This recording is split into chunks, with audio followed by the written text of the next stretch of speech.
In this video, part 3 of our Webflow to WordPress theme.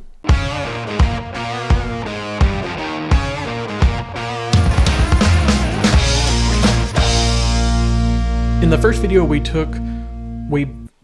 just chose a simple theme in Webflow and we exported it. We exported everything, the HTML, CSS, the JavaScript and all that, and we created a theme based on that export. In the second video, we then connected a WordPress menu to the menu area of that theme.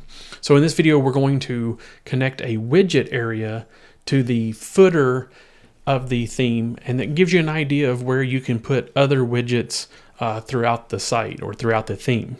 So let's get started. So here on the ideapro.io site that we've been building out the Webflow to WordPress theme, we're going to look at now adding a widget to like the about area here. Okay, so let's take a look really quick at the inspector and see what we've got here. So we've got an H5, it says about velocity, which velocity is the theme that we chose in Webflow to export.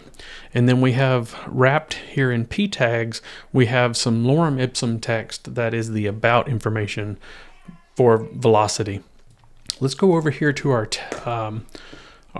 code, and we're going to open the footer, because here is where we have the about velocity here. Okay, so what we're going to do is we're going to comment this out. That way it's still on the page, so we can reference it later, but it no longer shows up. Okay, so we've done an HTML comment there. So if we save this and go back and refresh and get rid of this inspector, now that about information is now gone. Okay, so what we're going to do here is we're going to open up some PHP tags, and we're going to bring in we're going to do a function to see if that sidebar is active. Okay, so we're going to say if, and this is going to be, an if statement here, and we're going to say is active sidebar.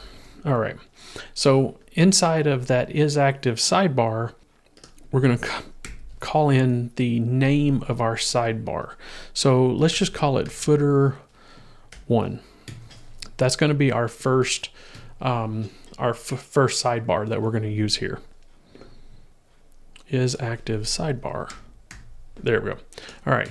So if that is active, then we're going to call in that sidebar.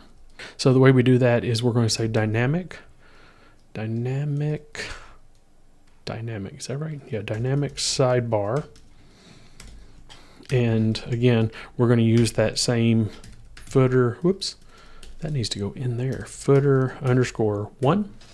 All right, so if we come back over here and we refresh the page, nothing happens. If we come over here and we have no widgets in the appearance here, if we refresh, we still don't have any widgets in there. And the reason why is because we need to register that widget in the functions.php page.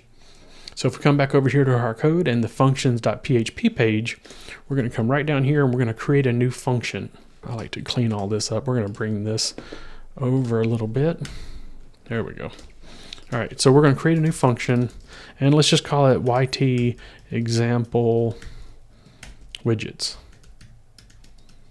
And you can call this anything that you want, and that's one reason why I'm using names like this, because I want you to see that you can use whatever name that you want. All right, so we're going to do an add action function, or call in a function called add action down here, and it's going to be widgets init, and that's a WordPress add action is a WordPress function, and then the widget init brings in all the information to connect all the widgets. All right, and then this second one here is going to be our callback. So it's going to be our function here. We're going to put that in there. All right, so then in here, we're going to now register the sidebar. So we're going to say register sidebar.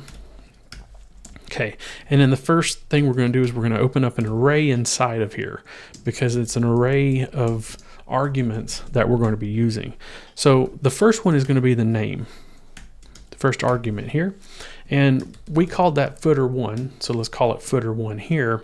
And then the ID, we're going to create an ID, and that ID is going to point to our footer underscore 1, which is what we did here on the footer. This footer underscore 1 corresponds to footer 1 here. Now, this footer 1 right here is what shows up on the WordPress admin side. So I'll show you that in just a second.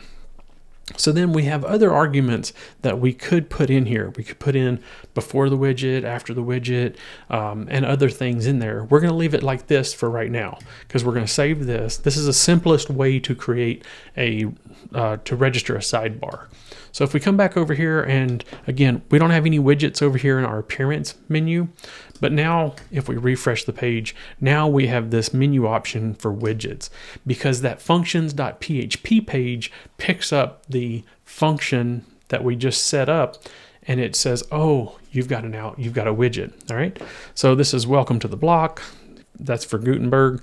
So now we have a footer widget here. What we want to do now is we had in the code, if we go back and look, let's go back to our footer.php, we had an H5 that said about velocity. So the good thing about Gutenberg is now we can add in a head tag. So if we say heading and we choose here, we choose an H5, we can say about YouTube example theme, right? And so if we update and we come over here and we refresh, now we have about YouTube example theme in there. And if we look, we have the a dot before it because we have this, it's wrapped in this block here. So if we want to, we can take that out, which we need to because it's not part of our design. We're going to come over to our function here where we have name footer 1, ID footer 1, and we're going to create a new thing here called before widget. And that is going to equal nothing. And then we have after widget, and that is going to equal nothing. So if we save that, come back over here and refresh, now we have the about YouTube example theme, and that is, let me reselect that in the inspector here. Now we don't have it wrapped in that LI. So that's doing exactly what we want it to do now because it's not wrapped in a list item. Okay, so now if we come back over here to our, come back over here to our widgets area, now we can write in, let's go grab the about information that they said. It's just some lorem ipsum. This is what they put into the widget, or what they put into the theme. So we're going to choose a paragraph, and then we're going to paste in that information, right? So now if we hit update and come over and refresh, so now we have this lorem ipsum text wrapped in the paragraph. So we can inspect it and we see that yes, it is wrapped in a paragraph tag. And so that is how we add a widget to that area. Hope you guys enjoyed that tutorial. Subscribe and like it if you did. Remember to hit the bell so you can get notified on future videos, and I will see you guys in the next tutorial. Thanks.